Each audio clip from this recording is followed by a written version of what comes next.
আসসালামু আলাইকুম বন্ধুরা, যে যেখান থেকে দেখছো তোমাদের সবাইকে জানাই অসংখ্য অসংখ্য ধন্যবাদ।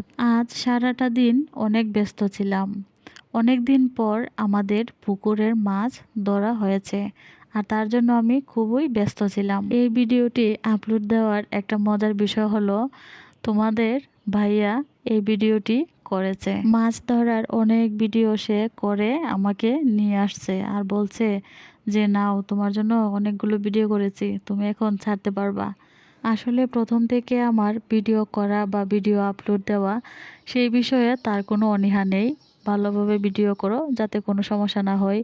সামাজিক দিক চিন্তা করে, সব দিক বিবেচনা করে ভিডিও করলে তার দিক থেকে কোনো সমস্যা নেই। তো যাই হোক, এই প্রথম আমাকে এই ভিডিওটি করে দিল, আর তোমাদের সাথে আমি শেয়ার করলাম। কেমন হয়েছে বন্ধুরা, কমেন্টে অবশ্যই জানাতে কিন্তু ভুলবে না। আর যদি ভালো লাগে তাহলে লাইক কমেন্টটা শেয়ার করে পাশে থেকো সবসময়। ইনশাল্লাহ সবাইকে ভালোবাসা দেওয়ার চেষ্টা করব।